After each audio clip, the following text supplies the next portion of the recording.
Eu quero cumprimentar a todos os brasileiros com a gloriosa paz de nosso Senhor e Salvador Jesus Cristo. Deus seja louvado. Em nome de Jesus Cristo, nós falamos com desrespeito à pandemia, poucos deram crédito. Nós trouxemos um assunto de muita importância no meio da nossa nação brasileira, que foi o aborto. Poucos nos deram da sua atenção. Nós falamos a respeito do STF e hoje como se vê em nosso país, mas poucos deram crédito.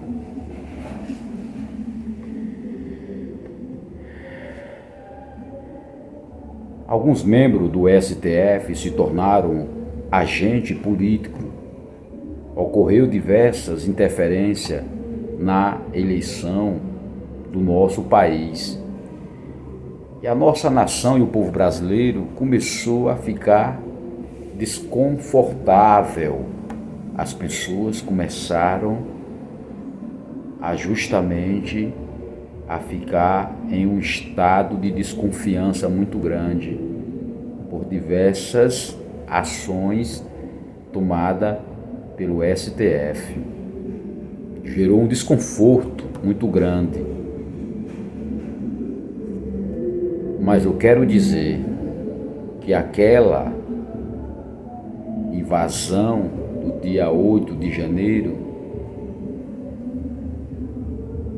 porque de fato aconteceu aquilo que não deveria acontecer, porque gerou uma angústia muito grande.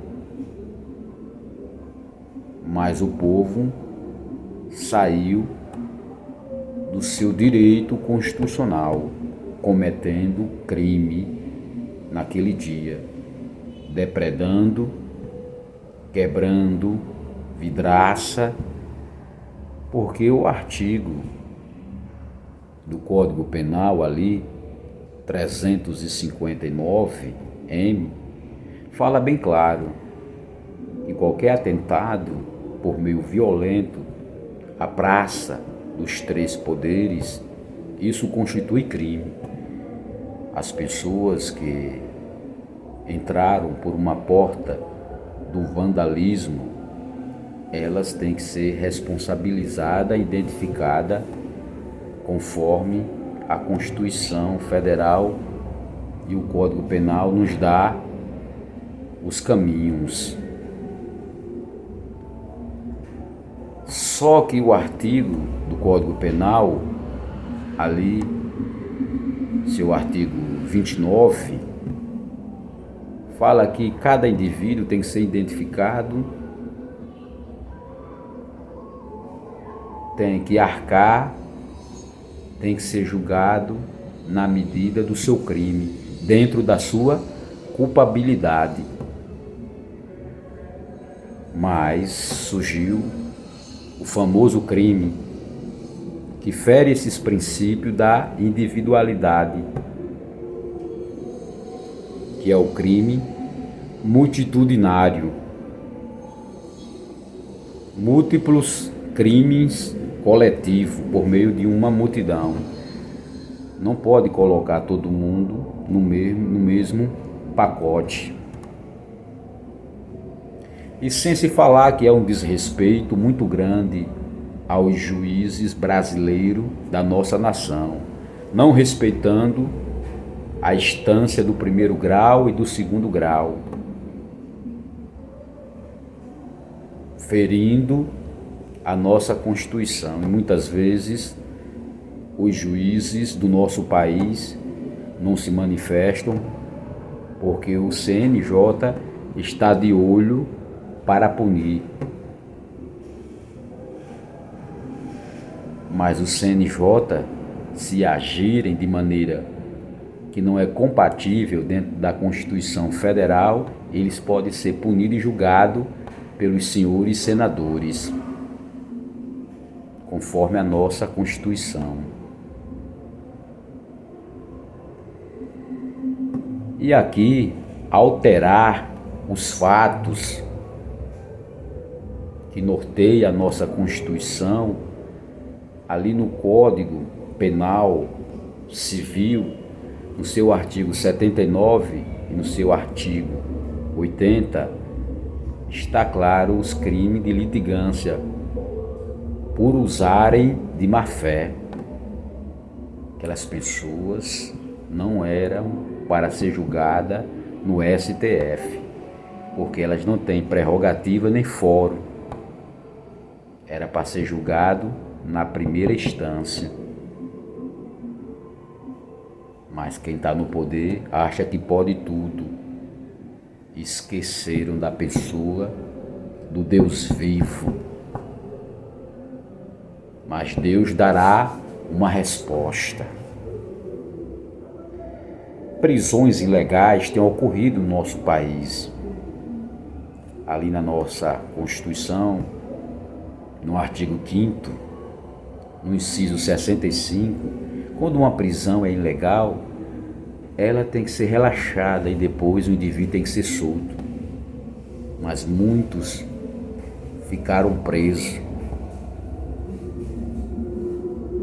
Se o Poder Judiciário julgar ilegalmente, elas estão cometendo crime.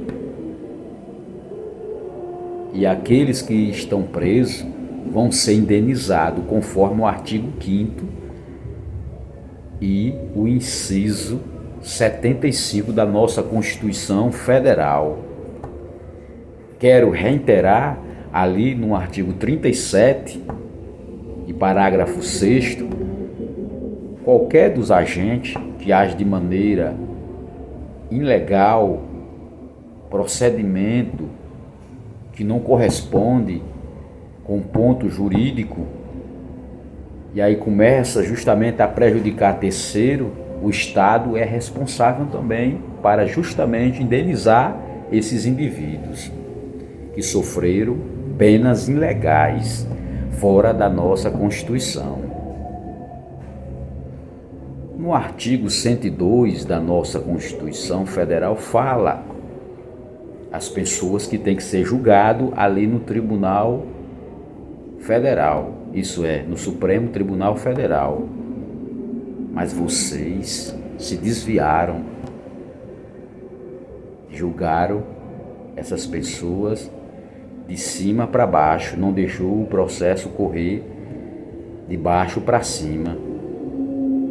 Muitos advogados, garantido por lei no seu exercício, suas prerrogativas foram violadas e o direito consagrado de sua sustentação oral foi arrancada. E a OAB, que é a Ordem dos Advogados do Brasil, não deram muita atenção concernente o que está ocorrendo no meio dos advogados, que deveriam representar muito bem essa categoria. No artigo 5º, no inciso 37 da nossa Constituição, é bem claro, não haverá tribunal de exceção, mas vocês cometeram um crime gravíssimo contra a Carta Republicana do nosso país. Muitos dos senhores senadores estão preocupados com o marco temporal, a reivindicação dos direitos indígenas. Só que a Constituição protege o direito daqueles que têm propriedade rurais e que estão ali escriturada e que são fonte de renda e de riqueza para a nossa nação brasileira. Mas vocês tomaram uma decisão desconfortável, porque o artigo 5º e o inciso 22 lhe dá o direito e é assegurado a proteção desses proprietários. Há uma nuvem negra e sombria pairando sobre o Brasil. Vamos continuar orando e buscando a presença de Deus para que Deus tome as providências, porque as coisas não vão muito bem. Eu já presenciei por meio das televisões, a gente assistindo ali a TV Senado, muitos senadores angustiados. Eu já ouvi falar dessa natureza. Nosso patrono, Rui Barbosa, falou muito bem. Quando gera uma ditadura no Poder Judiciário, a quem recorrer? Senhores, a Constituição nos dá as coordenadas. Vamos aqui trabalhar na escala de competência e suas divisões e suas atuações. Isso é constitucionalmente falando. No seu artigo 51, é de competência dos senhores deputados atuarem em tais esfera. No artigo 52, é de competência do Senado Federal. E ali no seu inciso 10, fala bem claro que os senhores senadores têm o poder de chamar a atenção do STF quando eles saem fora da Constituição e começam a entrar dentro de uma inconstitucionalidade. Quando eles começam a pensar, quando eles começam a agirem de uma maneira anticonstitucional, está ali. Vocês têm o poder constituído pela Constituição para agirem quando as decisões do STF foram tomadas que não tem de fato embasamento dentro da Constituição. Lhe dá o direito de vocês chegarem e chamar a atenção: olha, isso aqui é inconstitucional. E o Constituinte deixou dessa forma. Isso fere os princípios da legislação constitucional. Está bem claro ali no artigo 52, que é de competência dos senhores senadores do Senado, no seu inciso 10. E é de competência também dos senhores senadores julgar os membros do CNJ quando eles praticam ilegalidade. Está ali no artigo 52 também, no inciso 1º e no inciso 2º da nossa Constituição Federal. A Lei 9.868, no seu artigo 27 de 99, fala também bem claro que quando qualquer projeto de lei ou qualquer coisa concernente às leis, se não tiver embasamento dentro dos princípios constitucional, o STF pode justamente barrar e dizer que é o quê? Que é inconstitucional, que não tem embasamento dentro da Constituição Federal, mas ele tem que mostrar, como de fato eu estou mostrando aqui para os senhores brasileiros, nesse sentido. Então é muito triste o que está ocorrendo em nosso país. E concernente às competências, nós vamos falar. Sim, no artigo 51 é de competência dos senhores deputados. No artigo 52 é de competência dos senadores. Toda aquela gama. No artigo 84 da nossa Constituição Federal é de competência do presidente. E tem falando ali quais são as suas competências. E qual é a competência do Supremo Tribunal Federal? Está ali, mostrando a sua competência bem claro, no seu artigo 102 da nossa Constituição Federal. No artigo 105 fala da competência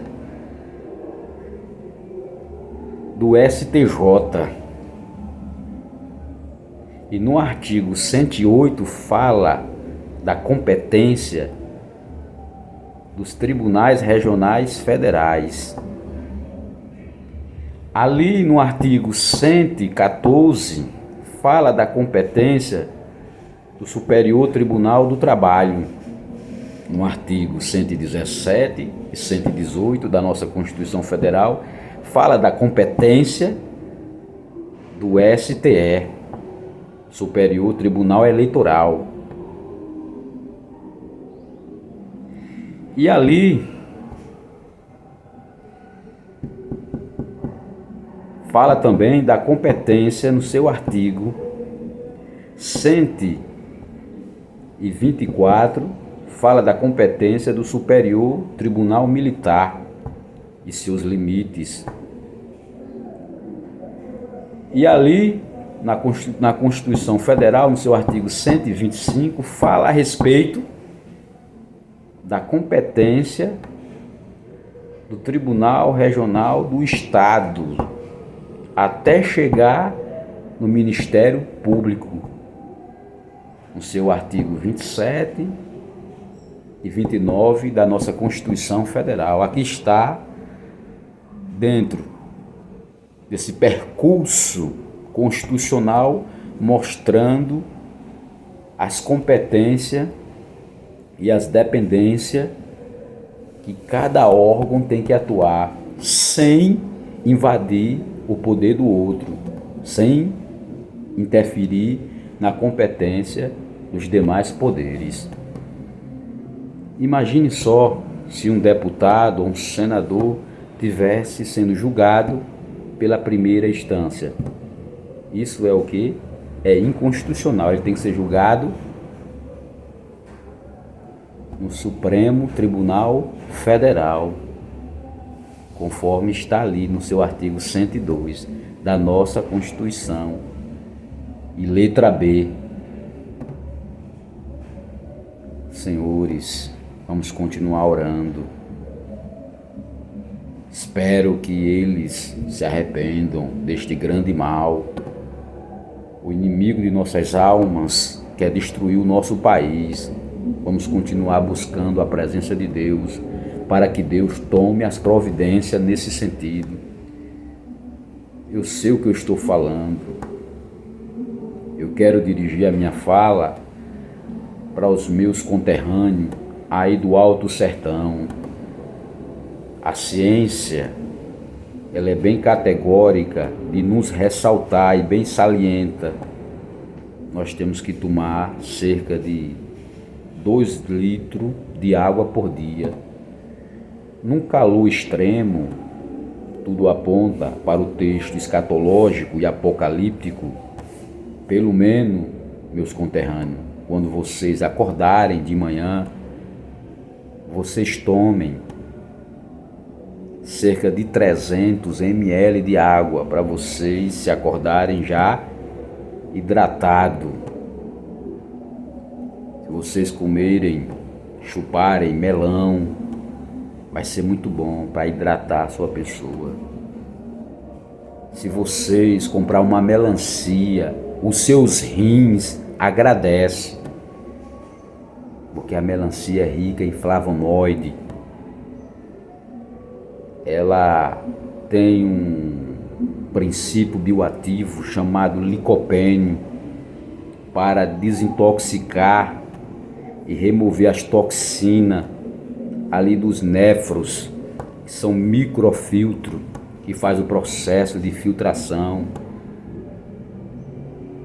Aí tem ali também a citrulina para limpar os canais dos glomérulos, para que seus rins venham a funcionar bem.